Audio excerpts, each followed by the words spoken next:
communication plus juga dengan akan ditambahkan dengan AI. Nah, di tahap pertama ini ya kami itu kan sudah membuat sebuah desain ya, desain untuk sistem komunikasinya plus juga desain untuk perangkat laboratoriumnya dan juga AI-nya. Nah, nanti kami butuh butuh masukanlah dari narasumber ya, dari Pak Alvin untuk mungkin bagian AI-nya atau bagian IoT-nya yang bisa ditambahkan atau bisa diperkuat gitu ya. Sekalian mungkin bisa kita kembangkan lagi di tahap keduanya gitu. Monggo Pak Bagus. Ya. Nah ini. Izin saya, ya Pak, izin saya share screen terkait PPT-nya Pak.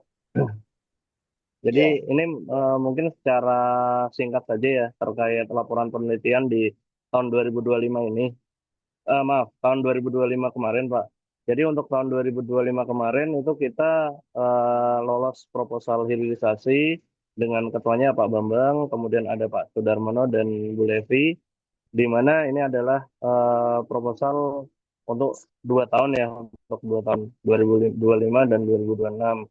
Nah, untuk proposal ini melanjutkan kegiatan kami sebelumnya di Kedai Reka, yaitu terkait pengembangan sistem prototipe untuk praktikum sih Pak. Prototipe praktikum untuk pembangkit listrik sumber daya energi terbarukan, PLTS, PLTB, dan PLTMH. Jadi terakhir untuk alat sudah jadi dan sudah dioperasikan oleh teman-teman mahasiswa di sini, di mana di sini ada beberapa foto-foto dan gambar-gambar evidennya, dimulai dari ini contohnya PLTB, kemudian di sebelah sampingnya di sini ada PLTS juga, ada PLTS di mana dia menggunakan beberapa sensor IoT, kemudian sudah diintegrasikan juga dengan dashboard. Dan juga di sini sudah ada beberapa hasil pengujian sensor simulatornya. Ini hasil pengerjaan dari teman-teman ke daerah kemarin sudah melakukan pengujian akurasi sensornya juga untuk PLTS, PLTB maupun PLTMH. Nah ini untuk PLTB-nya, jadi bisa diganti berbagai jenis kincir anginnya. Jadi turbinnya bisa diganti-ganti sesuai dengan kebutuhan. Kemudian sudah ada hasil pengujian sensornya juga. Kemudian selanjutnya ini adalah pengujian di mikrohidro untuk PLTMH. Dan di sini juga ada 4 turbin ya, ada Crossflow, Proton, Francis, Kaplan, dan lain sebagainya. Nah, terkait perangkat-perangkat tadi, itu kami dibantu oleh PT Sinergi sebagai mitra kami, Pak, untuk maaf, 3 jenis prototipe ya, PLTS, PLTB, dan PLTMH, di mana untuk PLTS-nya itu ada 2 jenis, yang on-grid dan off-grid, seperti itu. Nah, untuk penelitian di tahun 2025 kemarin, yang kami improvement itu adalah terkait eh, ini, terkait kelemahan di komunikasi data. Jadi, untuk komunikasi komunikasi data sebelumnya itu kita masih menggunakan modem 4G biasa, di mana itu digunakan di dalam gedung praktikum. Nah, rencananya kita akan melakukan improvisasi dari sisi antena 4G selulernya pada saat nanti akan kita gabungkan menjadi satu buah sistem smart grid. Jadi dari kelima prototipe ini akan kita gabungkan menjadi satu buah kesatuan smart grid untuk mendukung satu sama lain pada saat dia supply ke energi sumber daya seperti itu. Kemudian, nah ini terkait kebutuhan fitur tambahannya nanti sebenarnya sudah kami buat dashboardnya juga di penelitian 2025 kemarin, di mana kami melakukan analisis tegangan, kemudian arus dan lain sebagainya itu menggunakan sistem prediktif menggunakan AI. Nah, di sini kita menggunakan model AI untuk memprediksi berapa parameter listriknya berdasarkan kondisi beberapa sensor tadi yang ada di prototipe. Apakah seperti kecepatan debit air, kemudian suhu, kemudian intensitas cahaya. Nah, di situ kita lakukan perubahan untuk mengetahui seberapa besar sih tegangan dan arus yang dihasilkan pada saat beberapa variabel itu kita ubah-ubah seperti itu. Nah, di situ kita bisa melakukan prediksi menggunakan sistem AI untuk melakukan prediksi nih pada saat debit air sekian nanti akan mendapatkan tegangan dan arus sekian dan lain sebagainya. Di mana itu adalah satu kesatuan smart grid dari surya, kemudian angin dan juga air seperti itu, Pak. Nah, untuk kebutuhan tambahnya itu yang pertama terkait poin A dan terkait poin B terkait arsitektur cloud-nya. Jadi di sini kita menggunakan dashboard smart grid-nya itu sudah on cloud, namun di sini kita improvement menggunakan microservice agar pada saat terjadi beban di dashboard itu bisa bisa auto scaling nantinya. Jadi kalau misalkan ada traffic, banyak orang yang lagi ngakses, itu server tidak akan pernah sampai down. Itu untuk yang poin B. Jadi ada kebutuhan agar high availability di dashboard smart grid-nya nanti. Seperti itu. Nah, eh, tiga itu tiga itu tadi yang menjadi apa namanya trigger kami untuk mengembangkan sistem dan menyempurnakan sistem existing yang sudah ada di hilirisasi kemarin, Pak. Di mana dari sisi desain komunikasi datanya sebenarnya sudah ada, namun di sini kita integrasikan dan satukan ke dalam satu sistem smart grid seperti itu.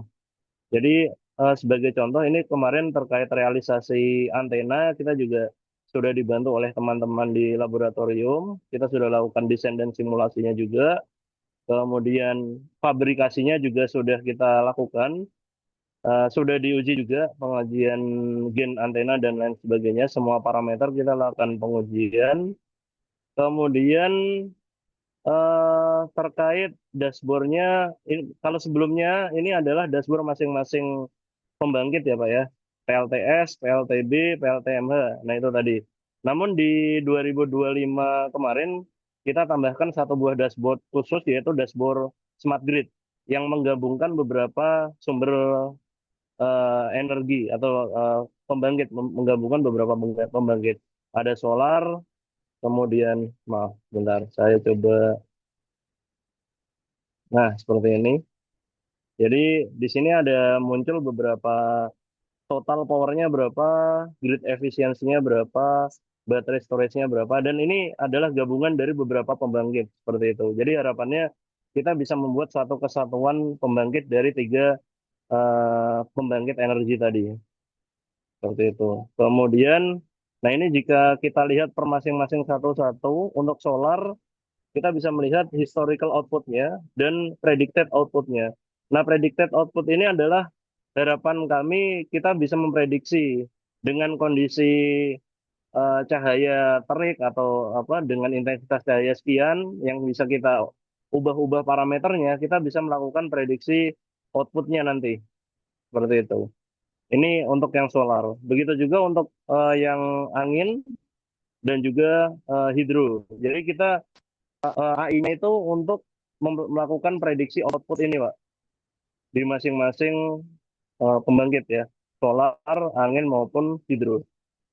Di mana utamanya ada di predictive analytics ini. Jadi di sini ada historical trend, solar, hidro dan juga angin. Kita bisa melakukan prediksi historical trendnya. Kemudian ini solar forecast. Jadi melihat dari historical, jika kita nyalakan terus-menerus, eh, nanti secara prediksi seperti apa? Apakah nanti energinya em, bertambah, tegangan dan arusnya menjadi berapa, sekian, sekian, sekian. Nah itu kita harapannya bisa ke arah sana nanti. Untuk solar, angin maupun mikrohidro seperti itu. Nah, sehingga di sini nanti yang di akhir kita bisa lakukan perbandingan eh, apa sumber daya energinya dari mulai efisiensi, kemudian utilisasinya itu terpakai seperti apa, cost per KW-nya bagaimana. Ini mungkin gambaran kasar sih untuk dashboard smart grid-nya ini yang mungkin nanti akan kami coba koordinasikan juga dengan rekan-rekan sinergi yang sudah pernah membuat smart grid ya atau yang mengetahui smart grid yang ada di industri yang ada di lapangan seperti apa. Mungkin seperti itu Pak Bambang dan rekan-rekan semuanya. Pak Bambang, mangga ada yang mau ditambahkan, Pak? Pak Bambang suaranya hilang, Pak. Oh, bentar. Tes, tes. Masuk, tes, tes. Iya, masuk, Pak. Sudah masuk, Pak. Tes, tes. Suara saya masuk? Iya, sudah masuk, Pak. Masuk, Pak. Ya, jadi demikian mungkin gambaran umum hal pertama dari setiap. Kecil banget suaranya Pak Eh, Bambang ya. Oh, suaranya hilang, Pak. tes, tes, tes. Sebentar, Ada, sebentar. tapi agak hilang-hilang tadi.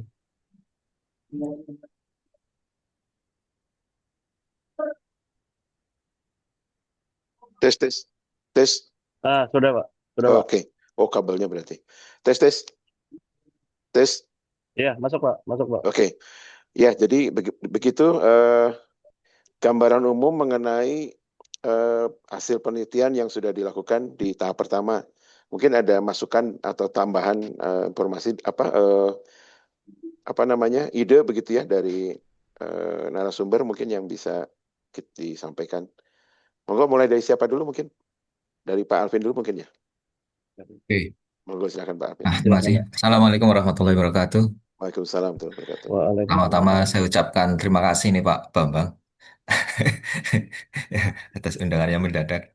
Terima kasih Bu Levi dan teman-teman peneliti yang lain termasuk dari PT Sinergi. Terus terang saja, saya belum banyak memberikan masukan ya Pak Bambang karena hari ini saya baru mendengarkan informasi terkait ah, laporan yang sudah dilakukan di tahun sebelumnya. Dan tadi saya juga melihat ada beberapa ekspektasi yang akan dilakukan untuk tahun 2026. Sebelumnya, mungkin ada beberapa pertanyaan. Berarti ini hibah dikti atau hibah BTP gitu, Pak? PTP, Hili Riset. Oke, ini risetnya BTP. Soalnya kemarin Bapak share template, berarti pakai template dikti itu ya, Pak? Itu yang dulu kan sebelumnya yang kedai apa apa namanya? Gede Reka. Kemarin itu sebelum dirapihin gitu loh Pak. Oh, oke, oke, oke, oke. Oke. Iya, karena saya lihat masih ini gitu, Pak. Kalau saya baca masih Umum. ya, jadinya saya belum melihat tujuan lebih detail terkait apa yang sedang dibuat. Mungkin nanti kalau misalnya saya bisa lihat PPT-nya atau lihat dokumen yang lain, saya bisa lebih terarah ini apa yang bisa saya masukkan untuk selanjutnya itu mungkin seperti itu, Pak Bambang. Oke. Jadi kan ada beberapa perbaikan dari existing itu kan seperti itu ya. Kalau saya lihat tadi PPT-nya seperti Iya. itu. Termasuk tadi ada komunikasi terkait seluler yang agak bermasalah ketika di dalam ruangan itu kan. Saya tadi lihat juga. Jadi mungkin dari hal-hal tersebut nanti saya coba pelajari lebih lanjut kira-kira apa yang bisa dimasukkan ke dalam proposal. Ini berarti ajuan proposal baru lagi atau itu sudah langsung diterima Pak Bambang? Lanjutan masih lanjutan aja langsung Pak yang sekarang Lanjutan ini. langsung ya ya ya. Berarti multi years ya. Mm-mm. Ya, ya. Secara garis besar seperti itu dulu Pak Bambang. Karena ini saya baru ikut rapat hari ini. Seperti Oke. itu. Nggih, matur nuwun. Oke, matur nuwun Pak Alvin. Pak Alvin. Monggo mungkin yang kedua siapa Pak? Bu Kamel atau siapa?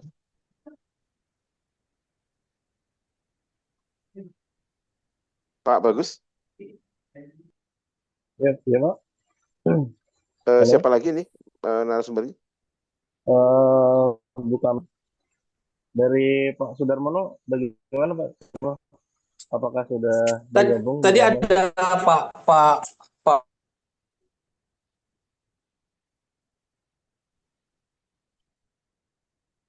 Pak Fik, Pak Fik dan Bu Kamal ya? ya, Oh Pak Fik. baik. Oh, silakan. Oh silakan Oh Pak ya, Fik. Ya, Kasih. aduh silakan Pak izin Fik. nih. Assalamualaikum warahmatullahi wabarakatuh. Waalaikumsalam. Selamat Waalaikumsalam. siang Bapak Ibu.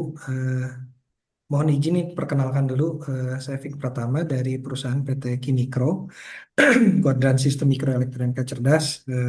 Kami bergerak di bidang desain dan produksi untuk perangkat-perangkat monitoring kelistrikan. Ya, mungkin sepertinya kalau tadi saya melihat untuk dari sisi keteknikan tentunya pasti banyak yang lebih ahli di saya. Jadi saya mungkin mengambil sudut pandang dari industri ya, sharing apa yang bisa didiskusikan mungkin ya ke depannya, dan mungkin ada peluang dan tantangan yang ada di industri smart grid ya. Izin share ya Bapak Ibu. Ya, mau Ya, udah kelihatan ya.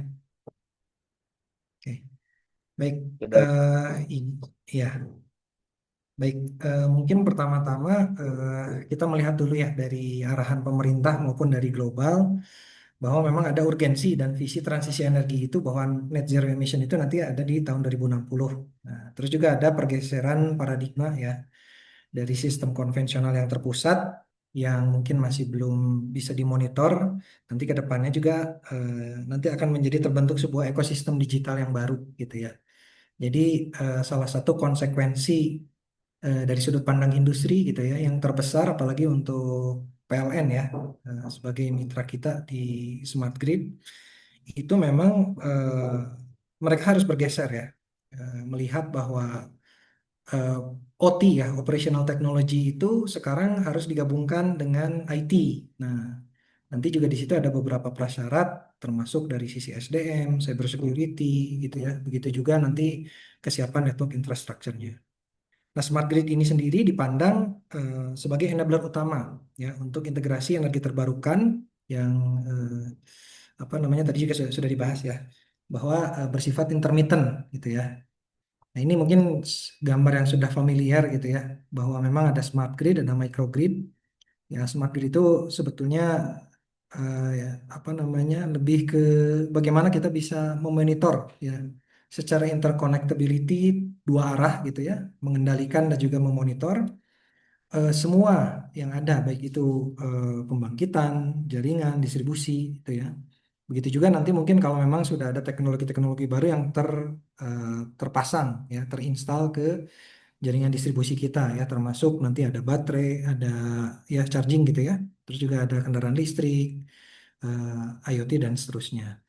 Nah, microgrid ini sendiri juga dari sudut pandang kami sebagai industri eh, ada ekosistem yang muncul ya dengan adanya digitalisasi ini. Yaitu ada di kawasan-kawasan atau wilus wilayah usaha ya yang memang juga mereka mengelola mungkin secara mandiri gitu ya, atau mungkin kawasan-kawasan seperti kampus dan seterusnya gitu. Itu juga dimungkinkan gitu ya. Jadi pengelolaan eh, apa namanya, pengendalian atau pengaturan atau monitoring atau analisis tadi juga disebut dimension predictive maintenance gitu ya. Itu juga bisa dilakukan dengan kita eh, menginstalasi smart grid. Nah, secara sistem life cycle, contohnya nih di AMI gitu ya, sebagaimana layaknya semua sistem, itu mereka minimal punya tiga siklus hidup ya, pre-service, ada in-service, dan post-service. Nah, dari setiap eh, tahapan kehidupannya ini juga ada proses bisnis. Ya. Nah, di situ ada bagaimana penentuan konsep, kebutuhan bisnis gitu ya. Nah, setiap langkah dari proses bisnis ini sebetulnya peluang ya, peluang untuk kita nih para industri gitu ya. Baik itu dari sisi konsep itu disediakan oleh para konsultan gitu ya. Terus desain juga mungkin oleh para design house, pengadaan sistem ya untuk distributor gitu ya, instalasi ataupun pengoperasian gitu ya. Belum juga nanti itu ada seperti contohnya dulu namanya Haleora, sekarang namanya PLN Electricity Service, itu juga melakukan perawatan pergantian, ya perawatan perbaikan dan penggantian gitu ya. Dan termasuk juga di pembongkaran. Nah, ini aktivitas yang memang akan berulang gitu ya. Jadi kalau sekarang contohnya AMI ini meter ada total di 85 juta pelanggan gitu. Itu tuh kalau memang melihat target-target ke depan itu akan selalu ada apa namanya, peluang ini gitu ya. Baik instalasi dan lain-lain. Nah, selanjutnya ini saya menyebutkan beberapa otomasi ya yang mungkin yang sedang ada sekarang itu distribution system operator gitu ya, itu ya monitoring gitu ya, terus juga melihat kinerja, analisa dan lain-lain. Ada juga ADMS ya, Advanced Distribution Management System, itu platform end-to-end. Begitu juga ada DRMS gitu ya. Ini juga distributed energy gitu ya. Jadi lebih ke orkestrasinya ya untuk DRMS. Itu juga di virtual power plant, ada AMI yang tadi sudah disebutkan. Nah, ini juga ada teknologi yang next generation, itu adalah modernisasi pemantauan sistem melalui Password Measurement Unit. Jadi dari sisi jala-jalanya gitu ya, itu juga dibandingkan, dikomparasi, dan kira-kira melihat kestabilannya seperti apa. Nah, di Indonesia sendiri yang sejauh yang saya tahu, itu akan ada target penambahan kapasitas yang mau dikoreksi ya. Mungkin teman-teman ada data yang lebih update. Di 69,5 gigawatt dengan 61%-nya berasal dari sumber EBT. Nah, terus juga ada target penurunan emisi karbon yang puncaknya itu pada 2037 menuju nol bersih pada 2058. Nah, begitu juga ada alokasi investasi penyimpanan energi BES itu 10 gigawatt gitu. Jadi ini ke depannya akan ada kalau dari sisi bisnis itu ada peluang ya gitu untuk mengambil ke arah sana. Nah, ini juga ada beberapa inisiatif yang saya tangkap gitu ya setelah berinteraksi dengan PLN maupun dengan para konsultan. Itu memang ada solusi ketidakseimbangan ya. Ya harus ada solusi antara ketidakseimbangan antara lokasi sumber EBT yang tersebar gitu ya, yang tentunya juga mungkin efisiensinya tuh berbeda-beda dengan pusat beban yang ada di Jawa Bali. Nah, itu yang memang jadi isu. Selanjutnya juga ada pengembangan transmisi cerdas ya HVDC untuk evakuasi daya hijau antar pulau ya. Jadi bagaimana ditransferkan antar pulau ya. Karena Indonesia sendiri dari 17.000 pulau tentunya menjadi tantangan ya. Tidak hanya untuk pengiriman kelistrikannya, tapi juga network infrastrukturnya ya, gitu. Jaringan telekomunikasinya. Tadi juga sudah saya lihat sudah ada pembahasan ya dari rekan-rekan di Teli. Jadi memang ke depannya itu telekomunikasi akan menjadi salah satu infrastruktur utama gitu ya. Nah, jadi infrastruktur dari sisi jaringannya, jaringan kelistrikannya, maupun jaringan telekomunikasinya, karena nanti ini perangkat smart grid tentunya harus terkoneksi gitu ya. Dan mungkin yang perlu kita bahas lebih lanjut itu adalah di cyber security-nya dari perangkat-perangkat tersebut. Jadi kalau kita melihat kasus terbaru gitu ya di Venezuela gitu, kenapa bisa secepat itu Amerika menculik presidennya itu karena memang ada proses blackout dulu, dimatikan dulu satu negara, satu daerah gitu ya, yang memang spesifik mau diambil di mana. Nah, itu juga harus menjadi pemikiran kita gitu ya. Apakah itu akan terjadi di Indonesia atau bagaimana? Nah, kami juga memang intens berdiskusi dengan BSSN gitu ya, untuk bagaimana menyiapkan solusi infrastruktur, terutama solusi apa ya, monitoring dan keamanan dari jaringan yang aset-aset strategis gitu ya. Itu juga menjadi yang harus kita pertimbangkan. Karena data pelanggan PLN ataupun infrastruktur PLN ini kan melibatkan data pelanggan, terus juga ada data lokasi dan lain-lain, itu yang memang perlu kita perhatikan ke depannya. Terlepas dari challenges, itu juga ada peluang dan manfaat ekonomi. Pastinya ya, ada efisiensi operasional sekitar 10-15%. Terus juga ekosistem baterai ya, gitu. Kalau memang nanti sudah jadi ada battery management system, itu juga menjadi naik. Nah, terus juga daerah-daerah 3T ya, yang terpencil gitu ya. Itu juga mungkin nanti akan maju gitu ya, dengan adanya kelistrikan dan akses untuk perangkat-perangkat digital tentunya ya, yang memang akan memudahkan jalur informasi ke daerah-daerah tersebut. Nah, ini tantangannya gitu ya. Tadi ada peluang, ada isu-isu. Nah, sekarang ada tantangan. Nah, ini mungkin yang eh, kita bahas bersama ya. Mohon izin Bapak Ibu. Jadi ya secara teknis tadi memang ada tantangan ya intermittent dari sumber dayanya sendiri ya, surya dan angin gitu. Lalu selanjutnya tantangan tadi yang saya sebutkan juga adalah cyber security gitu ya. Jadi perangkat-perangkat OT ini dengan digitalisasi atau dimasukkan, dilalukan ke jaringan publik maupun private, maka resiko IT menjadi challenge gitu ya. Masuk ke OT. Nah, ini memang perlu countermeasure yang yang perlu kita pelajari bersama gitu ya. Selain itu juga tentunya finansial, ada kebutuhan modal yang cukup besar, 190 USD untuk infrastruktur cerdas. Nah, selain infrastruktur, selain keteknikan gitu ya, tentunya juga PLN perlu mengupgrade juga ya, reskilling dan upskilling dari timnya. Ya, tadi konsekuensi-konsekuensi yang selama ini mungkin fokus di arus kuat gitu ya, tegangan tinggi. Nah, sekarang harus memperkaya juga kompetensi dalam bidang tadi jaringan, telekomunikasi, terus juga embedded system gitu ya, karena nanti sudah masuk IoT dan lain-lain. Begitu juga dengan tadi cyber security yang memang PLN ini mengelola data pelanggan ya, data pelanggan dan data-data strategis negara. Nah, selain itu juga tentunya kita perlu proses ya, yaitu standar, best practice. Sepemahaman saya memang di SPLN di PLN ini sudah ada SPLN ya, standar PLN gitu. Nah, kita juga mesti memperkuat tidak hanya selain PLN gitu ya, tapi tentunya juga di swasta ya kita juga harus mendorong atau mengusulkan SNI gitu ya. Bagaimana produk-produk kita kualitasnya seperti apa, best practice-nya itu seperti apa gitu. Nah, itu dari sisi proses ya. Nah, yang menarik beberapa waktu yang lalu saya sempat sebelum di tempat yang sekarang saya di salah satu BUMN itu saya pernah diajak bertemu dengan Pak Dirjen Ilmate ya. Apa ya? Itu tuh listrik, material dan kelistrikan gitu kalau nggak salah ya. Mohon maaf nih kalau saya salah. Waktu itu memang kita berdiskusi bahwa terkait pajak ya, terkait pajak dan cukai. Itu ternyata Bapak Ibu, beberapa tahun yang lalu, untuk beli barang jadi itu hampir bisa dipastikan itu 0% atau kecil sekali lah gitu ya. Sekarang mungkin ada update. Tapi untuk beli komponen itu di total PPN, PPH dan lain-lain itu bisa 25%. Jadi katakanlah kalau harga komponen 100 kita beli itu 125, belum ongkos kirim. Ongkos kirim nanti dimasukkan juga ke PPN, PPH.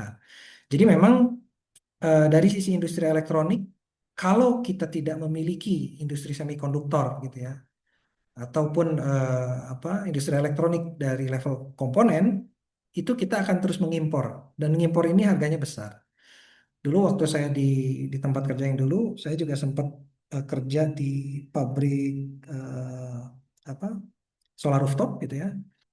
Itu juga Bapak Ibu beli dari level apa ya itunya tuh selnya dibandingkan dengan beli kit yang siap rakit itu lebih mahal selnya, impornya gitu. Jadi memang didesain bahwa Indonesia ini hanya sebagai assembler ataupun sebagai pengguna akhir gitu.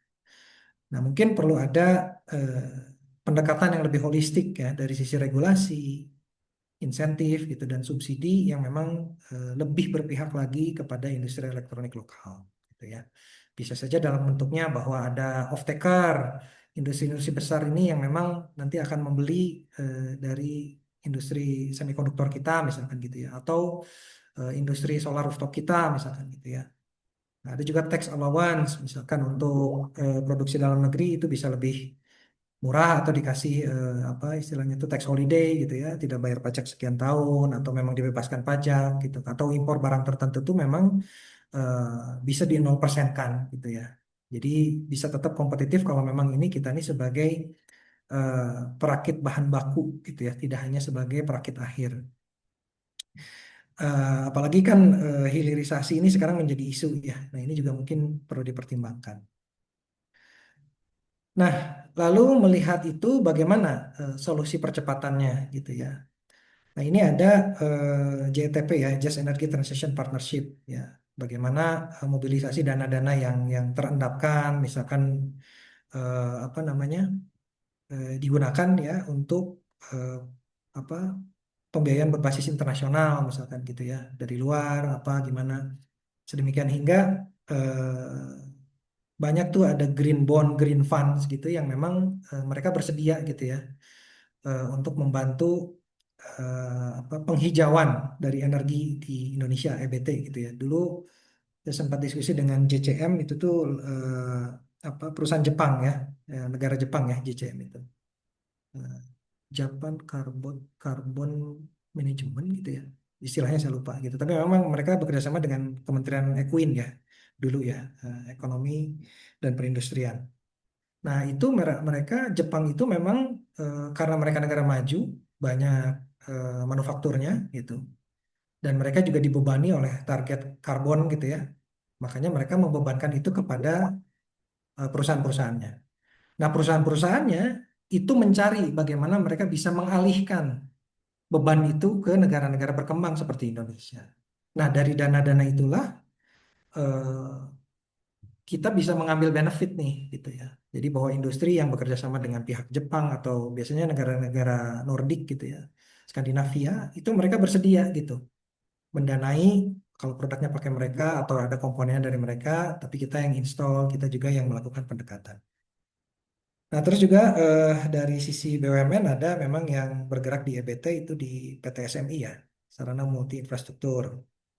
Nah, terus juga ada reformasi Public Purchase Agreement di Permen SDM yang di 2025 untuk meningkatkan bankabilitas. Nah, terus juga ada eksplorasi pendanaan kreatif tadi ya, yang seperti Green Fund atau misalkan Sukuk, ada Green Bonds dan lain-lain. Itu bisa menjadi percepatan dari sisi sumber pendanaan.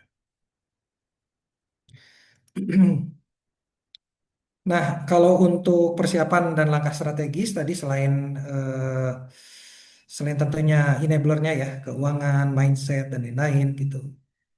Tentunya ada langkah-langkah fisik ya, itu pembentukan infrastruktur telkom gitu ya.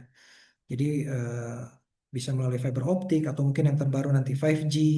Terus juga ada standarisasi karena SDM kita juga harus meningkat tentunya ya.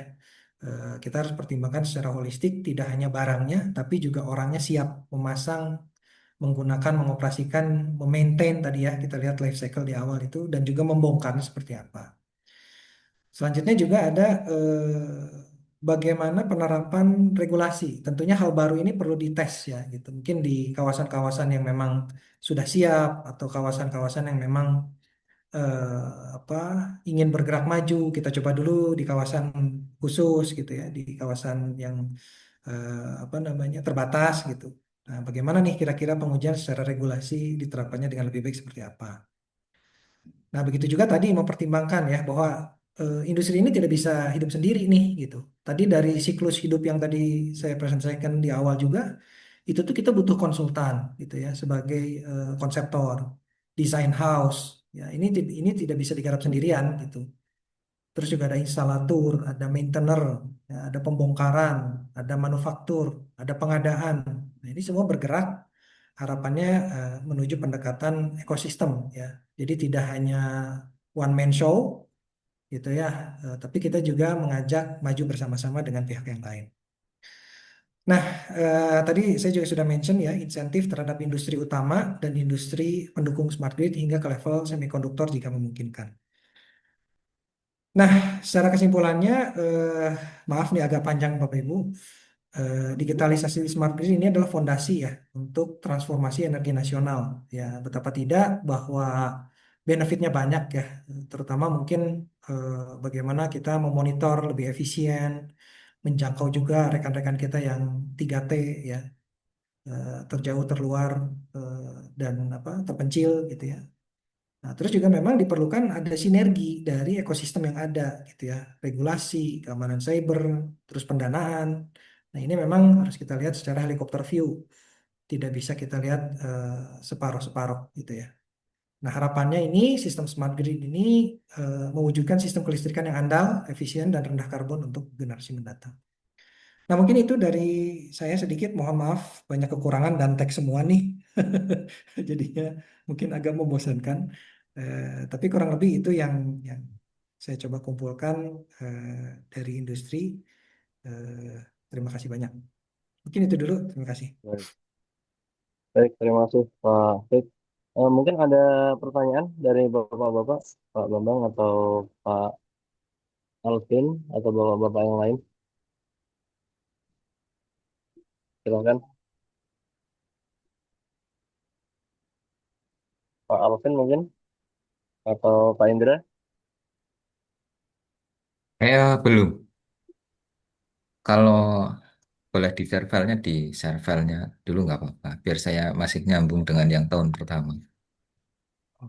Baik, Pak. Di-share Pak filenya? Sebentar. Di mana di chat ya? Pak Indra ada tanggapan, Pak? Mungkin. Ya, eh, karena kami terlibat ya di tahun 2024 dan kami apa namanya ikut terlibat terkait dengan produksi dan sebagaimana di rencana awal bahwa kita ingin mengupgrade sistem alat praktikum ini ya menjadi memiliki feature yang lebih baik begitu ya. Salah satunya dengan IoT. Em, Tadi yang disampaikan oleh Pak Fik ya, ini cukup menarik juga bahwa memang ke depan OT dan IT ini penting untuk kita bisa kolaborasikan begitu. Pada tahapan implementasi praktis sebetulnya itu sudah pernah kami lakukan dalam beberapa pekerjaan kami dan memang belum pada tahap yang jauh lebih kompleks gitu. Jadi sebetulnya apa yang kita kerjakan saat ini dan pengembangan berikutnya di tahun 2026 sebetulnya bisa menjadi pengalaman praktis juga buat kami dari sisi industri ya. Bagaimana mengimplementasikan IoT ini pada skala smart grid yang jauh lebih besar. Itu mungkin sedikit dari saya, Pak Bagus atau Nuhon. Baik. Terima kasih, Pak Indra.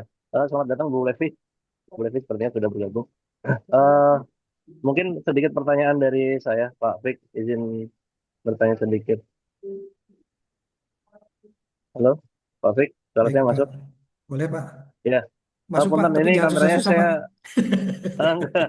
Ini punten kamera saya lagi off, Pak. Ini apa perangkat saya lagi panas soalnya tadi Oh iya dinyalakan Pak. kameranya. Izin Pak Iya, Fik, mangga silakan Pak. terkait Mangga. terkait yang cybersecurity tadi ada sedikit satu hal yang menarik ya Pak. Kalau misalkan untuk best practice itu sendiri untuk cybersecurity sekarang di dunia EBT, Bapak ada Hmm. apa? Ada satu insight nggak Pak? Maksudnya yang sekarang itu existing seperti apa sih teknologi yang dipakai untuk Hmm. cybersecurity di EBT itu sendiri? Mungkin seperti itu Pak Fik. Ya, ya, ya. Baik, mungkin pastinya ada yang lebih ahli Pak ya. Cuman saya tahu ada beberapa standar yang memang digunakan. Dan untuk EBT secara khusus mungkin saya harus cari lagi ya. Tapi kalau yang untuk smart grid itu ada yang dari NIST Pak. Ada yang terbaru tuh tahun 2022 atau 2023 ya. NIST itu sebentar singkatannya apa ya? NIS Smart Oh, Grid. ya, Ya, iya. Smart Grid Framework NIST National Institute of Standard and Technology. Saya share di ininya ya, di apa di grupnya ya. Di apa? Di chat boxnya. Siap. Nah, ya, Baik ya, Pak. ya. Nah itu. Udah. Oh, Ternyata ada ada standarnya ya. ya, sudah ya. Iya, ada standarnya Pak. Jadi memang kita comply terhadap itu aja. Dan memang challenge-nya nanti salah satu challenge-nya itu adalah apa? Bagaimana memasukkan cyber security IT ke dalam OT yang terutama ini embedded system ya, yang memang secara storage terbatas, secara speed juga ada standarnya gitu ya. Dan juga Hmm. ada standar industrial yang memang harus harus tercapai juga gitu Pak. Baik secara nanti kan misalnya ini outdoor ya gitu kan berarti ada standar-standar temperatur gitu. Jadi di luar cyber security tentunya ada standar-standar lain yang memang nanti itu dipasang di smart grid gitu ya. Tapi kalau untuk yang standar security sepemahaman saya baru ada yang itu ya. Kalau EBT mungkin ada tapi saya belum belum cek lagi nih. Itu Pak. Ya, Hmm. baik. Ya, baik. Terima kasih Pak Fik. Selamat datang Bu Levi. Sudah bisa bergabung setelah landing sepertinya. Bu Levi mungkin ada yang mau disampaikan Bu? Eh, Sementara belum kayaknya, Pak Bagus. Dilanjut lagi. Siap, siap, siap. Ya, baik. Baik, terima kasih Pak Fik. Mungkin ada tambahan lagi dari Pak Bambang atau rekan-rekan lain? Ada yang mau ditanyakan atau dikonfirmasikan? Belum ada ya? Ba- Ya, baik. Ya, mungkin itu dari Pak Fik. Terima kasih atas sesinya sudah sharing knowledge terkait teknologi EBT masa kini ya, terutama yang ada di industri. Untuk selanjutnya ada yang ingin Terima disampaikan kasih atau Bapak Ibu. belum? Sama-sama, Pak. Apakah ada yang mau disampaikan dari Pak Pak Alvin atau Bu Kamel? Bu Kamel sudah masuk belum ya?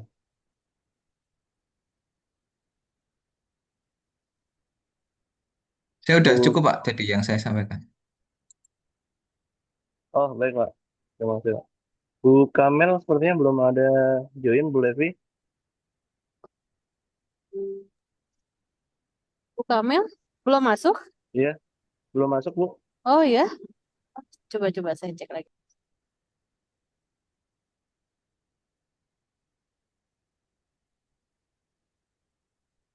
Eh, izin Pak Alvin, mungkin biar ada satu slide terkait antena mungkin Pak, untuk sharing sedikit terkait antena seluler gitu Pak.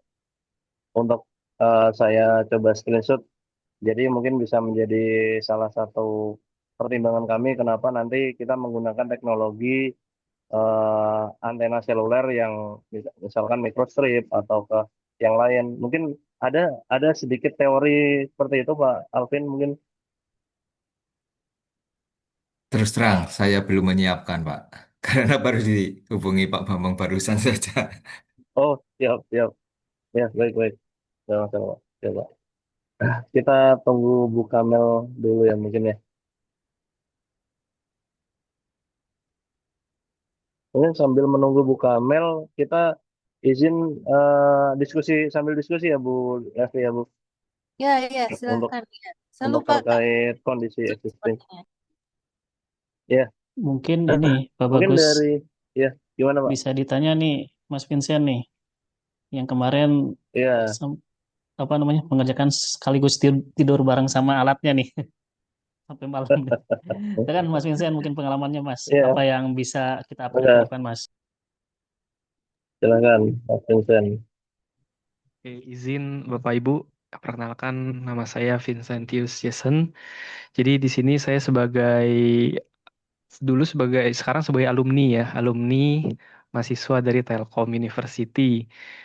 Memang pada tahun 2024 dan 2025 itu saya sempat mengikuti sejenis magang gitu ya Pak ya, sejenis program magang bersama PT Sinergi, sehingga bisa ikut bersama teman-teman yang lain ikut untuk membangun alat-alat EBT yang sebagai alat-alat praktikum di Telkom University sekarang juga. Mungkin yang bisa saya sedikit sharing dari awal pengerjaannya itu bersama PT Sinergi sudah di briefing, ada diskusi juga terkait mungkin perencanaan atau roadmap kira-kira untuk 6 bulan ke depan pengerjaannya itu tahap-tahapnya akan seperti apa. Dari awal juga sudah di-mention bersama Pak Indra em, kalau akan ada 3 jenis pembangkit EBT yaitu PLTS Surya, PLTMH Mikrohidro, dan PLTB Tenaga Bayu. Nah, memang di PLTS ini juga ingin dibagi menjadi dua, yaitu sistem off-grid dan sistem on-grid. Lalu setelah kami diskusi di PT Sinergi, akhirnya sampai ke tahap em, barang-barang atau hardware itu sudah dipesan dan akhirnya bisa mulai kami rakit di ruangan lab Telkom University. Nah, di sana kami em, bersama anak-anak dari mahasiswa Telkom, juga dari pegawai-pegawai dari PT Sinergi, kita berkolaborasi, akhirnya hardware pembangkit EBT ini bisa selesai dirancang dan dibangun. Dari situ kami mulai melakukan kami membagi dua kelompok gitu Pak. Bagi dua kelompok. Satunya itu saya, Gentur dan Igo Ilham. Kami yang mengurus terkait wiring dan juga hardware PLC programming. Karena untuk hardware-nya ini juga kami mengikuti standar skala industri, jadi kami menggunakan programmable programmable logic controller PLC yang juga terhubung dengan HMI atau Human Machine Interface. Lalu ada kelompok kedua, di sini ada perwakilannya dari Ciko. Ada di sini Ciko. Nah, Ada Mas. dari Ciko mungkin bisa dilanjut mungkin ya terkait pemaparan bagaimana kelompok Ciko ini dan teman-temannya itu membangun sisi software. Silakan mungkin Mas Ciko.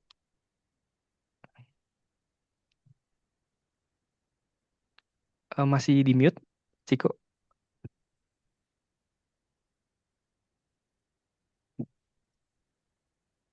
Halo? Nah, oke, sip, Oke. sip. Oke, sebelumnya Assalamualaikum warahmatullahi wabarakatuh. Perkenalkan, saya Ciko sebagai eh, alumni dari Telkom University. Sebelumnya itu saya sempat berkontribusi dalam pengerjaan sebuah website yang dimana website tersebut dipergunakan untuk menghubungkan antara hardware eh, PLTB, PLTS, dan PLTMH. Pengerjaan saya itu dilakukan bersama rekan-rekan.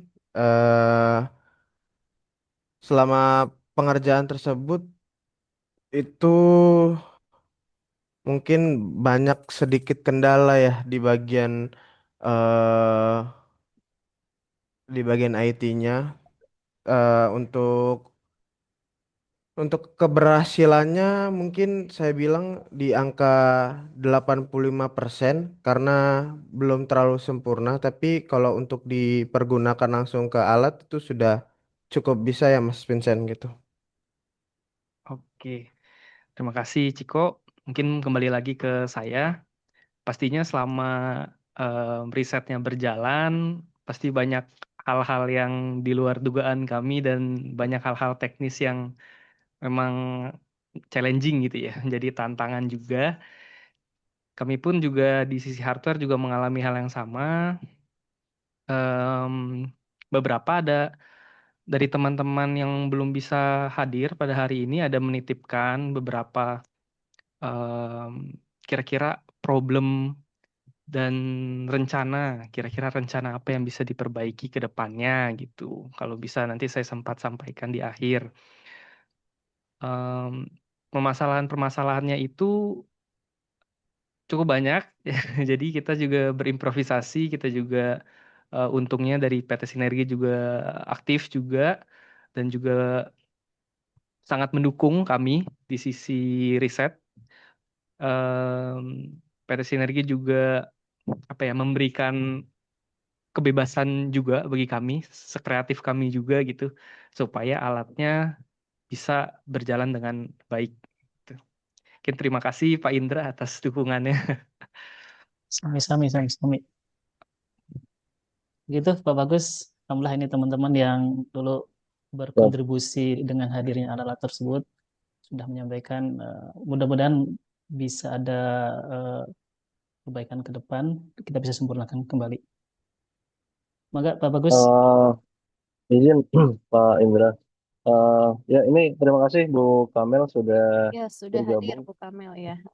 Ya, mungkin nanti kita lanjut sebentar ya, Vincent ya, setelah present dari Bu Kamel ya. Iya. Bu, saya berikan ke Bu Devi terlebih dahulu mungkin untuk pengantarnya. Silakan, Bu. Oke. Baik, terima kasih Pak Bagus. Terima kasih tadi sudah teman-teman dari apa yang mengawali Kedai-Rika di awal kemarin ya, sudah bercerita tentang bagaimana apa menyiapkan eh, alat-alat prototipe EBT yang kemarin ya sudah kita tuntaskan ya. Meskipun sebetulnya masih perlu banyak perbaikan. Eh, tapi alhamdulillah sudah bisa digunakan di praktikum mahasiswa teknik elektro. Nah, sekarang mungkin sudah hadir Bu Kamel ya sebagai salah satu peneliti yang bergerak di bidang antena ya dan wireless eh, komunikasi yang mungkin nanti sebetulnya eh, pengembangan alat-alat praktikum kita membutuhkan apa tambahan alat komunikasi yang membuat prototipe itu menjadi lebih sempurna. Nah, mungkin nanti akan sedikit dipaparkan teori terkait lah ya dari antena dan sistem komunikasi. Ya, mungkin itu saja dari saya. Untuk paparannya, silakan Bu Kamil, kami persilahkan ya. Nuhun Ibu Levi. Selamat siang, Pak Bambang, Bu Levi, Bapak Ibu yang nggak bisa saya sebutkan satu persatu ya. Aduh, punten nih, saya juga lagi dadakan ya Bu ya. Jadi mungkin materinya ala kadarnya ya, maksudnya sama saya. Ini saya boleh share screen ya. Berapa menit ya Bu Levi ya? Ya, silakan Bu Kamil. Baik, silakan Bu.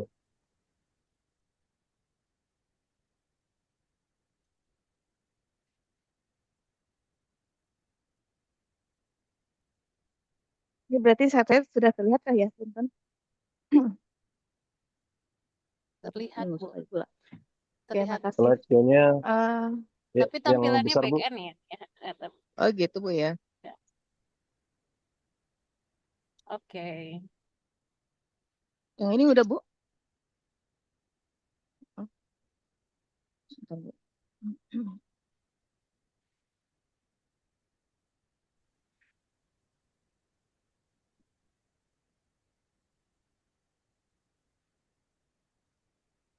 Pak Alvin tadi sudah ya? Salam kenal Pak Alvin. Sudah Bu, tadi salam kenal Bu Levi.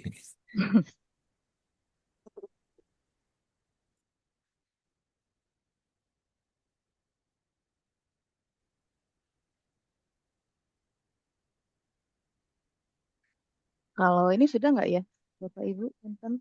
Udah Bu. Ya, betul. Oke. Jelas, Bu. Jelas. Oke. Aduh, ada Pak Alvin lagi. Ketua Triple I yang baru. Oke, punten ya Pak. Saya sharing dikit aja Pak. Ilmu sedikit. Oke, terima kasih Bapak Ibu. Mungkin saya mulai antena. Saya nggak tahu caranya apa gitu sebetulnya. Mungkin saya sebetulnya sharing session kali ya. Perkenalkan, mungkin yang belum kenal dengan saya, nama saya Camelia. Saya dari Takut University yang kampus Jakartanya. Eh, ini rata-rata ada yang mahasiswa ya Bu ya. Mungkin kalau untuk mahasiswa ini sedikit story kali ya. Jadi waktu Oh ya, jadi waktu kecil mungkinnya terutama yang saya kan orangnya penasaran ya. Jadi waktu kecil itu dulu kan TV-nya itu paling populer itu adalah TVRI ya, TV favorit banget dan TV saya itu waktu itu hitam putih ya, jadi ketahuan umur saya berapa gitu. Nah jadi kalau TV saya itu suka keluar semut, saya sebutnya itu semut-semut gitu ya, gambarnya hilang. Ayah saya tuh suka keluar rumah, dia tuh mau perbaiki sebuah tiang. Kan waktu itu saya belum tahu tuh kenapa kalau tiang itu diperbaiki, gambarnya muncul lagi. Nah, setelah itu saya baru masuk ke komunikasi, barulah saya mengenal yang namanya antena. Berarti mungkin bisa kita tuliskan kalau every attachment in wireless technology itu dimulai dan diakhiri dengan antena. Berarti makanya adalah antena itu dia di bagian ujung antara dimulainya dan di akhirnya. Nah, berarti kalau misalkan Bapak Ibu sama teman-teman semua mungkin udah tahu ya antena itu apa definisinya.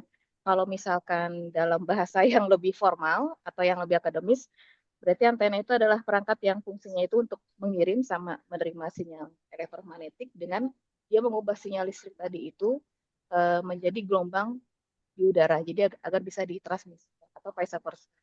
Nah, tapi kalau kita sederhanakan lagi, yang bahasa nomor satu, berarti antena itu bisa kita sebutkan adalah dia merupakan jembatannya antara perangkat elektronik dan udara yang bisa mengirimkan informasi tadi itu atau bisa diterima tanpa adanya kabel.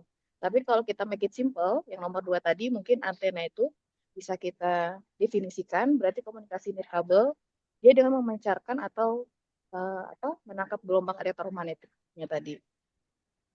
Nah, jenisnya itu banyak ya kalau misalnya Bapak Ibu sama teman-teman tahu kalau jenis antena itu banyak, bukan satu atau dua aja. Kita bisa klasifikasikan jenis antena itu bisa berdasarkan dimensinya, bisa berdasarkan implementasinya untuk apa. Dan tapi yang paling umum itu biasanya orang itu mengklasifikasikan itu berdasarkan pola radiasi. Pada umumnya yang paling banyak digunakan adalah antena yang omnidireksional sama direksional. Makanya di slide ini saya hanya menampilkan 2. Sebenarnya kan ada 4 ya, ada isotropis juga, ada bidireksional juga. Nah, yang populer biasanya itu hanya 2, yaitu omnidireksional. Jenis antena itu seperti monopol, dipole, dan teman-temannya gitu. Kalau direksional itu ini seperti horn sama parabolik ya, atau reflektor ini yang terkenal gainnya paling tinggi. Terus ada juga yang udah helical, dan bisa juga adalah microstrip antena.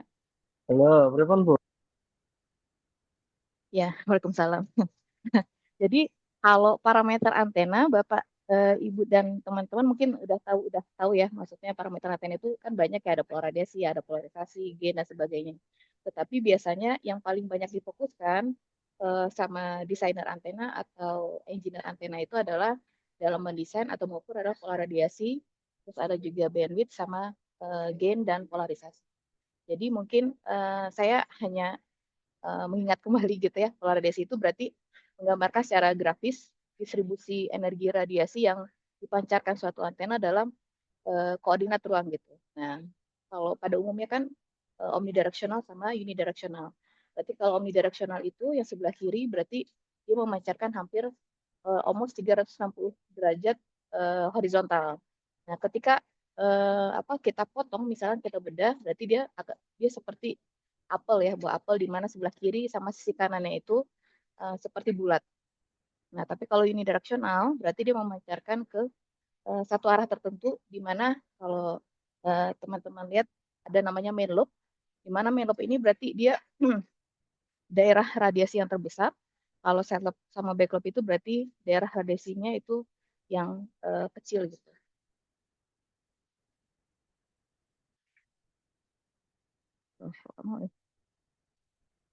Oke, terus nextnya itu ada namanya parameter antena itu adalah bandwidth. Nah, bandwidth ini dia bestinya S11, jadi nggak bisa terlepas ya sama S11 atau PSWR.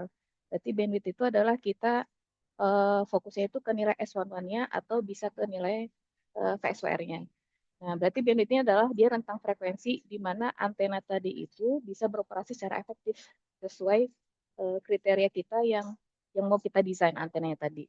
Kalau kita namakan itu rentang frekuensi, berarti itu berhubungan sama pengurangan ya. Berarti bandwidth ini bisa kita dapatkan dari frekuensi atas dikurangi dengan frekuensi bawah. Nah, frekuensi atas itu berarti kita titiknya itu adalah threshold-nya kalau S1 itu adalah minus 10 dB, di mana kita harus melihat nilai S1-nya ini yang di bawah dari minus 10 dB. Berarti kita kurangkan yang atas, frekuensi atas sama frekuensi bawah, sehingga inilah yang dinamakan dengan bandwidth tadi. Ya, ada juga yang namanya itu gain. Nah, gain ini juga menjadi fokus ya ketika desainer antena itu ingin mendesain sebuah antena. Nah, berarti gain ini dia tidak bisa terlepas juga dengan yang namanya direktivitas atau directivity. Kalau directivity itu kan pengarahan dari antena tadi. Kalau gain itu kita bisa definisikan dia menunjukkan seberapa kuat sih antena kita itu bisa dipancarkan atau diterima ke arah utama gitu. Nah, maknanya kalau misalkan gain antena kita itu tinggi, berarti pancarannya itu bisa lebih terarah sehingga jangkauannya itu bisa lebih jauh. Tapi kalau gainnya itu rendah, berarti pancaran tadi itu menyebar dan cakupannya itu dia lebih luas. Jadi berarti itu kayak kalau kita memainkan senter ya, kalau senter itu kita dekatkan, berarti kan lampu senternya bulatan itu dia menjadi lebih lebar ya. Ketika lampu senter itu kita jauhkan, maka diameter dari sinarnya itu kan akan lebih mengecil. Nah, hubungannya apa gain sama direktivitas itu? Berarti dia berhubungan sama seberapa efisiensinya antena kita. Nah, misalkan berarti di sini dituliskan gain itu sama dengan efisiensi dari antena itu dikalikan dengan directivity. Maknanya adalah kalau misalkan nilai gain kita itu setengahnya dari nilai directivity, itu maknanya antena kita itu mempunyai efisiensi yang 50% yang jelek. Karena bagusnya itu adalah efisiensi antena adalah kalau bisa di atas 70%. Oke, yang paling populer itu adalah saya di sini cuma fokuskan ke microstrip antena ya, karena ada dikasih beberapa data yang sudah ada dari mahasiswa. Microstrip antena ini dia antena yang termasuk jenis antena planar, di mana dia terdiri dari elemen logam ya. Kalau di atas kita sebut dengan patch, kalau yang di bawah ini disebut dengan ground plane. Sedangkan yang di sisi tengah ini disebut dengan substrate-nya. Kita tahu kalau substrate ini kan ada jenisnya ya, ada FR4 dan paling bagus itu adalah biasanya Rogers 5880. Nah, microstrip ini kalau misalkan kita kita ingin mencatu gitu ya, hubungkan dengan source, ini biasanya yang kita pakai adalah microstrip line sama insert fit. Nah, kenapa microstrip antena ini yang paling banyak digunakan dalam aplikasi wireless? Itu pertama adalah compact ya, ukurannya lebih kecil dibandingkan sama antena yang lain.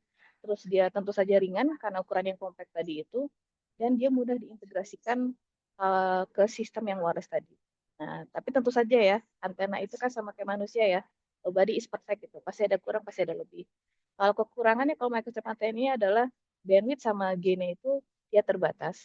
Sehingga itu kenapa banyak peneliti banyak mencari metode ya, gimana sih caranya untuk meningkatkan performance dari microstrip antena ini dari sisi bandwidth-nya ataupun dari sisi gain-nya.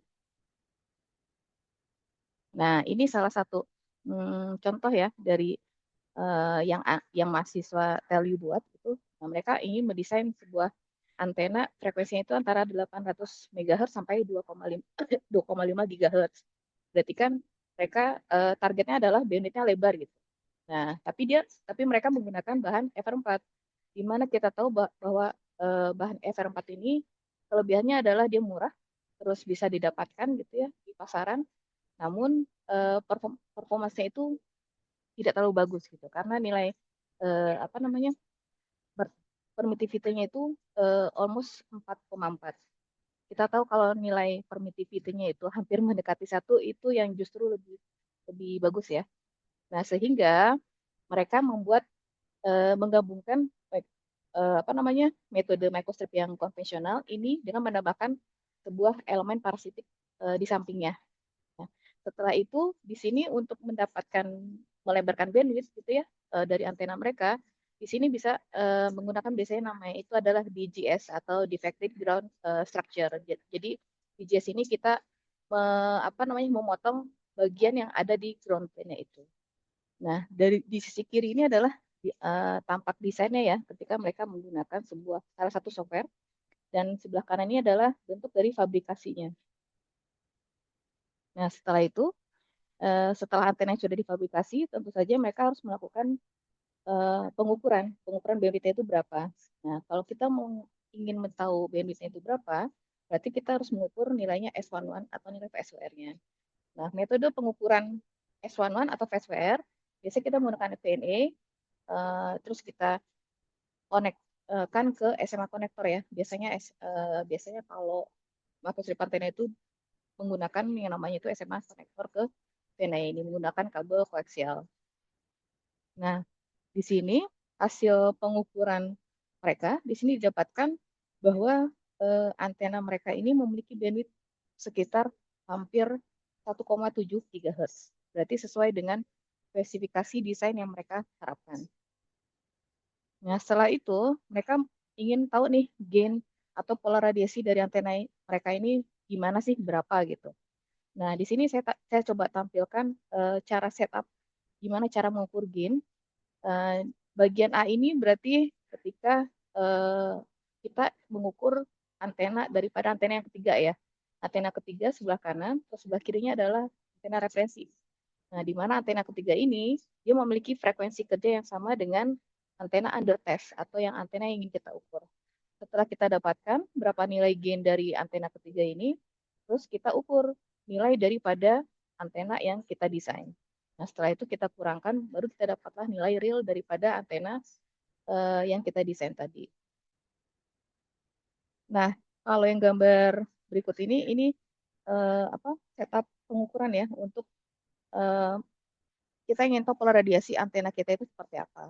Nah, perbedaannya kalau misalkan dengan gain tadi, pola radiasi ini yang kita ubah adalah kedudukan daripada antena referensinya.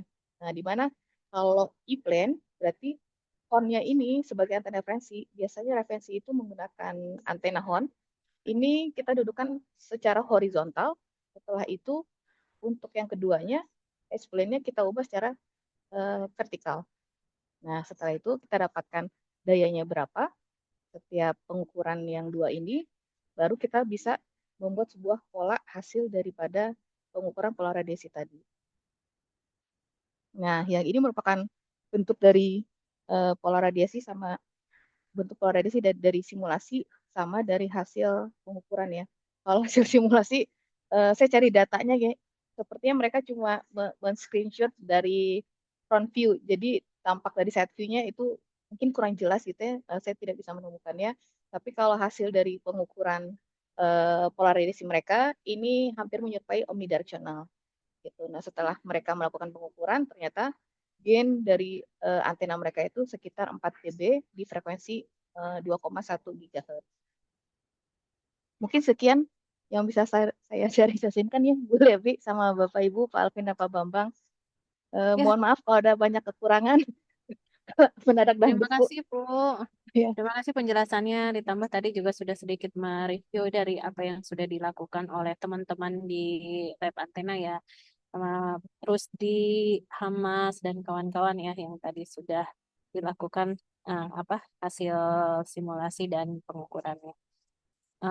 Mungkin Bu Kamil coba ini tampak wajah juga supaya nanti saya capture. Bentar Bu, saya pindahin wifi saya dulu Bu ya. Ini kayak wifi laptopnya. Oke.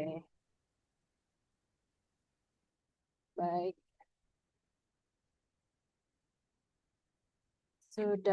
Sudah semua mungkin ya Pak Kris, Pak Bagus. Ada Rusdi ya. Rusdi masih ini di rumah? Iya Bu, masih di rumah Bu. Belum kembali? Iya.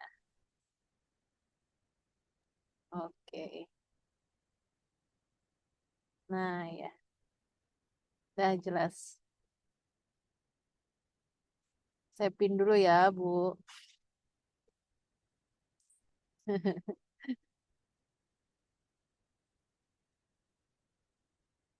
Oke, baik mungkin sepertinya cukup ya dari saya. Pak Kris ada yang perlu ditambahkan lagi atau Pak Bagus? Kalau tidak ada mungkin kita bisa cukupkan izin dulu. Bu, izin Bu. Tadi Ya. sepertinya ada sedikit yang belum sedikit diskusi Bu Oke. untuk Chico dan Vincent dan Rafli tadi. Untuk kondisi lab sekarang kan dipegang oleh Rafli ya di Oh ya. kampus. Ya, Ya. mungkin bisa disampaikan sedikit review singkat aja sih dari kondisi existing yang sekarang, Rafli. Bisa disampaikan mungkin. Oke, baik Pak Bagus, terima kasih atas kesempatannya. Sebelumnya, selamat siang, perkenalkan saya Raffi Rizky, yang sekarang ini menjadi mahasiswa S1 Teknik Elektro yang meneruskan kiprah Bang Vincent di lab Sysgrid. Untuk keadaan alat-alat yang selama ini kita gunakan di praktikum sistem tenaga, untuk kerja alatnya sih masih sama dengan dahulu saya pernah praktikum di lab ini gitu. Jadi belum ada downgrade dari cara kerjanya, namun ada beberapa hal yang memang harus kita maintenance secara berkala gitu. Dan itu yang agak sulit dari kami karena kami tidak memegang rangkaian sistem dan lain-lainnya yang harus kami pelajari manual lagi. Lalu kalau saya bahas satu persatu alat, ada beberapa kekurangan yang memang itu bisa kita improve mungkin ke depannya, seperti di alat PLTMH itu untuk memaintenance-nya agak rumit karena airnya itu kan harus kita bersihkan secara berkala atau kita kuras. Nah, inilah yang membutuhkan sistem pengurasan air yang lebih cepat karena selama ini masih manual pakai ember gitu, dikeluarin, masukin lagi gitu. Nah, ini yang harus kita tambahkan mungkin ke depannya karena dalam skala laboratorium kan nggak mungkin ya kita pakai ember-ember lagi gitu ya. Nah, ini ke depannya mungkin bisa ditingkatkan. Lalu untuk PLTS ini yang paling banyak maintenance yaitu di bagian dimmer untuk pengatur intensitas cahaya. Di sana itu banyak sekali errornya. Jadi kalau kita tracing nilai-nilai intensitas cahaya dan tegangan di suatu waktu, di angka 0 sampai 80% itu naiknya itu hanya sedikit gitu. Ibarat nggak sesignifikan itu gitu. Tapi ketika dari 80 ke 90% itu naiknya hampir 500% gitu si voltasenya. Nah, dari sanalah yang mungkin bisa kita coba atur ulang, kalibrasi ulang untuk eh, pengatur intensitas cahaya. Untuk selebihnya sih alat-alat di sini aman dan masih bisa bekerja dengan baik. Untuk yang satunya lagi itu ada PLTB. PLTB di sini itu mungkin karena masih wiringnya belum sesempurna alat-alat yang lain, jadi banyak kabel-kabel yang lepas gitu dan itu harus kita maintenance ulang karena ngaruhnya itu kemana ada beberapa sensor yang tidak kebaca datanya. Nah itu yang harus bisa asisten tuh harus maintenance di beberapa waktu. Untuk alat-alat seperti yang sebelumnya Bang Vincent sebutkan itu ada PLTS konfigurasi yang off-grid dan on-grid itu belum sama sekali digunakan untuk praktikum, jadi belum kita coba. Mungkin nanti di kurikulum semester selanjutnya itu baru bisa kita gunakan karena sekarang masih kita riset untuk apa aja sih yang kita butuhkan untuk sekiranya ini bisa dijadikan modul praktikum. Mungkin kurang lebihnya seperti itu. Mungkin ada dari tambahan dari Bang Vincent. Oke, terima kasih Rafli. Di kesempatan kali ini saya mau coba menyampaikan terkait problem dan juga terakhir alat-alat terakhir, kondisi terakhir yang kami titipkan ke lab Sysgrid yang ada ya sekarang sama Rafli ya.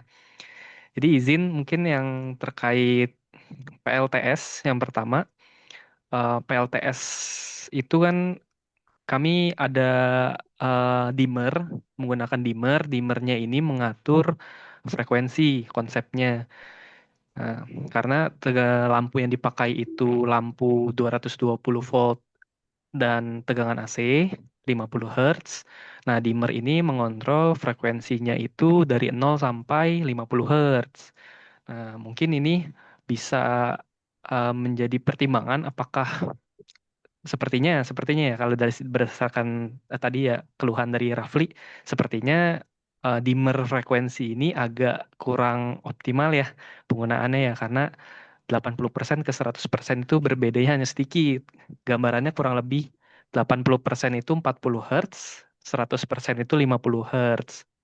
Lalu apakah ingin pertimbangannya nanti ingin menggunakan lampu DC atau dimmer tegangan? Nah, itu paling usulan dari tim-tim sebelumnya itu seperti itu. Lalu yang kedua, kami menggunakan pengatur sudut kemiringan panel surya atau PV-nya itu menggunakan motor servo AC. Nah, itu menarik arus cukup besar juga ketika digunakan. Makanya ketika sudutnya itu diubah, lampu lampu yang sumber tadi, yang dimmer tadi, itu akan flickering ya kan ya.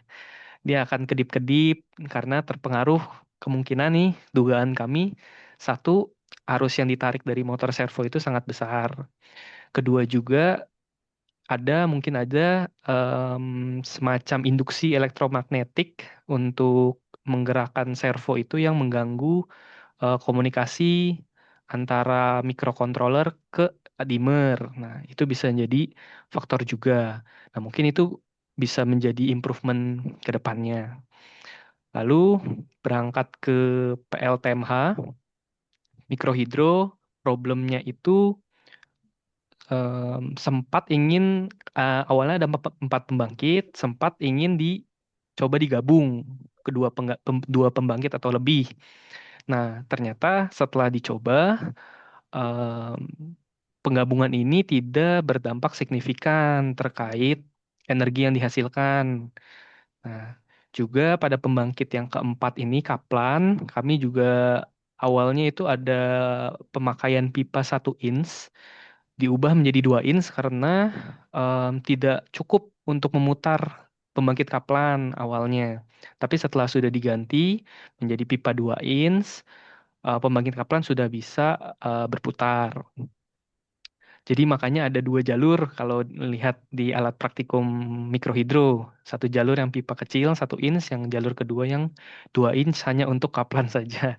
Nah itu kekurangannya itu kami tidak bisa memonitor terkait flow atau debit air yang melalui pipa yang 2 inch. Nah untuk pemonitoring debit pipa 1 inch itu juga belum terkalibrasi.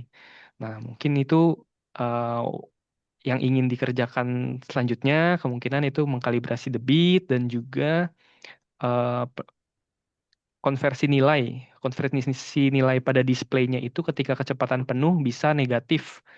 Nah, itu mungkin harus dicek kembali terkait datasheet-nya atau konversi nilai di PLC-nya. Itu terkait mikrohidro. Lalu untuk PLTB atau pembangkit listrik tenaga bayu, untuk eh, tenaga bayu ini kami mengukur arus menggunakan PZM awalnya. Tapi untuk PZM ini ternyata kurang bisa mengukur arus yang kecil sehingga kami menggunakan alternatif untuk mengukur arusnya. Nah, juga PLTB ini sepertinya membutuhkan grounding. Karena ketika tidak ada grounding, pembacaan pada sensor-sensor itu sedikit bermasalah. Nah, ditakutkannya akan berpengaruh ke data-data praktikum ataupun juga semisalnya nanti ada penerapan antena baru, takutnya grounding di PLTB ini yang paling dominan permasalahannya di tenaga bayu. Mungkin seperti itu sih kalau problem-problem dan masukan-masukan dari tim tahun sebelumnya. Mungkin aku kembalikan lagi ke Rafli. Terima Oke, kasih. baik, terima kasih Bang Vincent. Mungkin satu tambahan untuk kemarin praktikum itu website itu belum kita gunakan kembali, jadi kita belum bisa mengakses website monitoring energinya ini. Mungkin ada satu dan lain hal yang bisa dijelaskan Bang Ciko mungkin ya terkait apa sih kendala kenapa sih kita nggak bisa menggunakannya gitu. Boleh, Bang? Oke, sebelumnya saya akan menjelaskan sedikit masalah terkait websitenya. Untuk saat ini yang kemarin telah dibuat itu, kalau untuk website tuh sebenarnya eh, tinggal di deploy aja, tapi lebih baiknya kembali itu di dirapihkan kembali karena kemarin tuh sempat akan dijadikannya sistem microservice tapi belum sempat dibuat. Terus beberapa fitur dari si website monitoring control itu eh, ada beberapa fitur yang belum terintegrasi lah ke alat. Mungkin kedepannya untuk tim-tim yang di lab eh, mungkin diperbaiki beberapa fitur ataupun pembaruan yang memungkinkan bahwa alat tersebut terkoneksi langsung eh, tanpa ada halangan kembali gitu. Oke. Ya, itu mungkin ke depannya memang website ini juga didesain untuk karena kan dia membutuhkan hosting yang ya agar bisa aktif gitu ya menerima data kita mengakses datanya, dan ini yang mungkin kita akan coba tingkatkan lagi ke depannya menjadi sebuah riset laboratorium. Mungkin itu saja sih Pak Bagus. Mungkin terima kasih atas kesempatannya. Ya, terima kasih Rafli. Terkait web dashboardnya itu ada masalah apa ya untuk deploy-nya? Seingat saya kan di sana sudah ada servernya ya, sudah ada server disediakan di lab ya. Apakah tidak terpakai atau seperti apa? Untuk server sendiri sudah kita coba akses, namun entah dari konfigurasi websitenya atau apanya, jadi data itu tidak dapat masuk gitu. Dan istilahnya sistem websitenya jadi mati gitu. Jadi kita nggak bisa login sama sekali ataupun kita mengakses linknya gitu. Nah itu mungkin problemnya sih Pak. Berarti belum dicek ya kayak database mosquito-nya aktif atau enggak, belum Ya, tahu ya. ya belum belum sampai ke sana karena mengakses pun tidak bisa gitu. Oke. Kalau sebelumnya yang pegang itu siapa Ciko? Terkait database dari aplikasinya. Kok mohon Siapa? apa? Mungkin kalau untuk database udah dioper ke kami semua. Terus untuk kemungkinan nggak bisa terkoneksi itu kemungkinan di server Mosquito atau di belum dikalibrasi ulang antara website dengan MQTT kayaknya Pak. Begitu. Itu IP-nya kan berarti mungkin kan ya juga. bagaimana Bu? Eh, itu kan baru ya servernya ya. Iya, servernya baru Bu. Betul.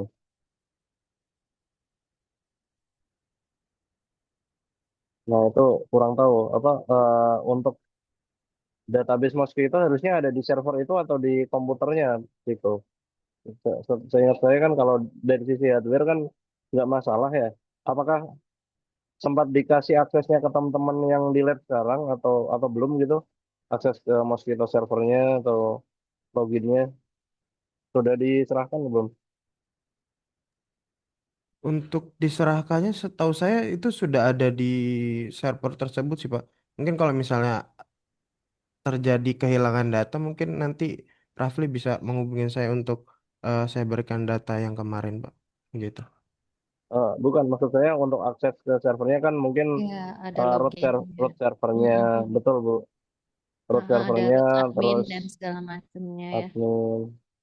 Takutnya belum diserahkan ke teman-teman gitu, Tiko, kelewatan. Atau sudah? Belum ya? Seingat saya sih sepertinya belum ya dari saya Pak. Soalnya kemarin pada saat pemindahan lab itu dengan Rifki dan rekan-rekan Pak. Begitu. Mungkin kalau Oh, belum nanti saya akan bantu buat Ya. untuk penyerahannya Pak. Ciko ada di mana, di Bandung atau di sudah Saya di Jakarta beredar? sudah beredar. Oh ya, udah kerja ya. sudah beredar ya. Oke. Ya, ya, ya, Oke, makasih, oke, nanti Tiko. bisa diagendakan lah ya, mungkin ya. Heeh. Ternyata ya untuk Pak Indra ya, ternyata dari prototipe untuk sampai jadi dan betul-betul bisa dipakai dan dimanfaatkan oleh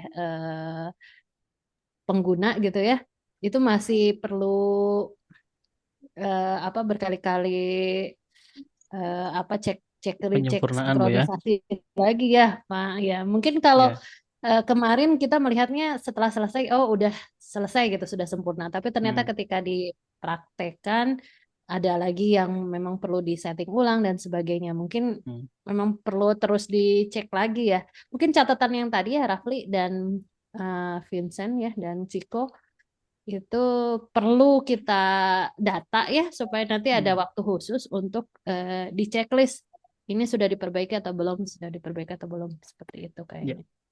Ya. Nanti Setuju Bu. ya. Karena memang challenge-nya adalah kita membuat sebuah alat yang mungkin belum pernah dibuat oleh siapapun begitu ya. Dan memang ada beberapa spesifikasi yang kita Betul. sangat sulit begitu untuk mencari eh, apa namanya komponennya di pasaran gitu, kecuali yang custom. Dan kalau custom itu kan pertama pasti akan lama untuk produksinya, dan beberapa alat itu dari luar negeri. Tapi sebenarnya dari sisi semangat bahwa kita ingin membuat sebuah alat yang kalau kita bandingkan ini alat-alat setara dengan alat-alat di Eropa, Bu. Jadi waktu saya pernah membuat FS ya, alat-alat praktikum EBT itu di universitas lain, itu ternyata mereka referensinya itu barang-barang dari Jerman gitu, Oke. Prancis gitu. Nah, kita tuh membuat alat yang seperti itu gitu dengan waktu yang sangat singkat gitu ya, dan dibantu dengan teman-teman yang kita sama-sama belajar. Jadi Baru ya. ya tentu tidak bisa sempurna sekaligus, tapi semangatnya kita untuk bisa membuat alat ini, dan ke depan kalau dari sisi kami sebagai entitas usaha begitu ya, entitas bisnis, kita ingin mencoba untuk alat-alat ini dimanfaatkan di universitas lain sehingga kemanfaatannya bisa dirasakan lebih banyak lagi seperti itu, Bu. Ya, oke. Ya, mungkin PR ke depan itu mungkin ya Pak Indra ya tadi nanti kita coba jadwalkan lah sekalian mengerjakan penelitian Ya, kita yang di tahun ini ya Pak ya, biar ya, betul. alat kita bisa sempurna dan betul-betul bisa digunakan ya. Bahkan mungkin catatan per detil setiap prototipe itu apa alatnya, prosesnya bagaimana, kita tuh belum buat seperti itu ya Pak Indra ya. Sehingga kalau nanti Betul. direplika lagi Mhm. harusnya kan Iya, mirip iya, gitu, iya. nggak mulai Betul, lagi betul. dari nol Iya, gitu. betul, betul. Siap. Nanti kita Blueprintnya gitu ya, mungkin ya. ya, seperti itu. Siap. Berarti nanti sekarang tahun ini sama Rafli ya. Ya, Siap, siap Rafli. Kita siap sharing-sharing lah. oke, mungkin dari saya cukup Bagus atau Pak Kris, Pak Indra mungkin. Dari saya cukup, Bu. Oke. Pak Cukup Bu Kris Levi. mungkin, Pak Kris lagi di Oke jalan ya. tadi. Ya, punten nih sambil jalan. Iya kayak Superman gitu. Bulan waktu. Kayak X-Men apa? Iya, ini lagi Robocop ini, Bu. touring ke Pelabuhan Ratu soalnya Bu. Ada agenda. Mantap. Oh, kayak Iron Man, Pak Kris. Iron Man, nah ya Iya itu. nih. Monggo Mas Bagus. Oke. Ya dicukupkan saja Pak Bagus. Pak Bambang ada Ya. lagi yang mau disampaikan? Pak Bambang sampai rapat juga nih. Paralel biasa. Iya, betul. Atau mungkin foto bersama dulu, Bu. Boleh, Yang boleh. bisa share ini tampilkan wajah mungkin.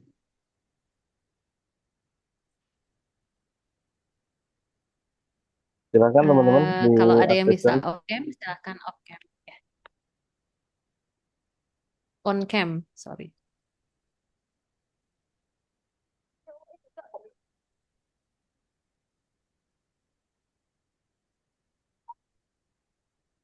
Oke, saya hitung untuk 1 sampai 3, Bapak Ibu.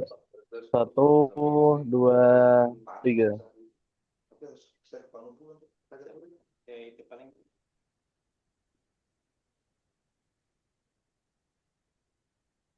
Oke, baik. Ya, baik. Terima kasih, Bapak Ibu. Sudah saya capture. Saya serahkan kembali ke Bu Levi. Monggo, Bu, untuk ditutup. Ya, sekali lagi Bapak sekalian. Oh ya, Pak Bambang ada Tes. closing Oh ya, remarks. Ya, closing mungkin, Mbak. Silakan. ya terima kasih semuanya ya para narasumber, Pak Alvin, Bu Kamel, Pak Fik. Tadi siapa lagi? Mohon maaf tadi saya sambil rapat.